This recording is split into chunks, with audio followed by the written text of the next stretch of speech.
Well, it's a pretty bleak day in Abbottland today, but even so, this one here is still producing bubbles, as you can probably see, even when we haven't got any decent sun. Whereas this one, hardly anything.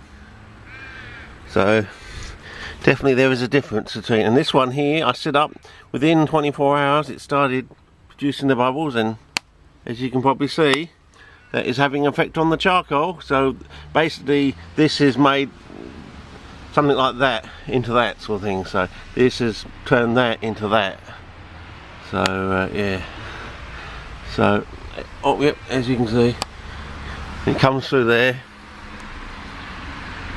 So what I'm going to do today is, before I set up a big bucket like this with a slot in the thing, I've decided to test out the idea of the slot with a little mini version here like that, and I'm just going to put this in, and then I'm going to fill up these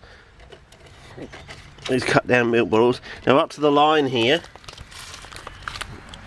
up to this, from here up to there is 150 1.5 litres basically. So, and up to here is a tenth of that. So anyway, so that's what I'm going to do. I'm going to put this in here. I mean, for the perfect control, we probably have to have a piece of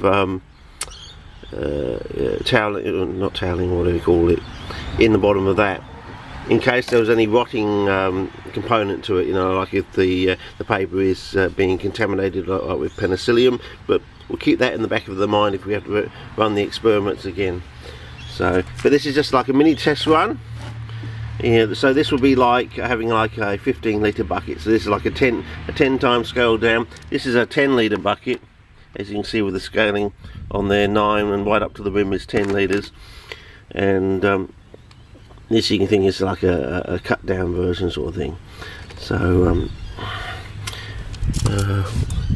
what would it be? Is it a 12th or is it a 15th scale?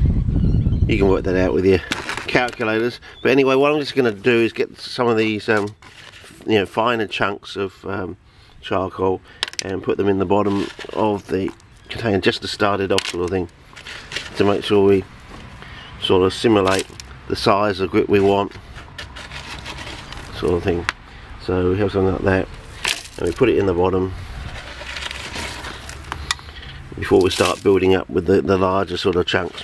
What I'm going to do is then get it halfway up, and then for the rest of it I'm going to put the popcorn in, and we'll see whether we do have to actually have the popcorn totally saturated, and whether that has any detrimental effects to the plant, sorry, with that one, or whether we can actually get away with sticking it on some newspaper and letting it sort of drain, and filling it up once a day sort of thing, and letting it slowly drain through the newspaper through the slot. So that's what I'll do. Anyway, I'll get it set up and then I'll film it again, okay?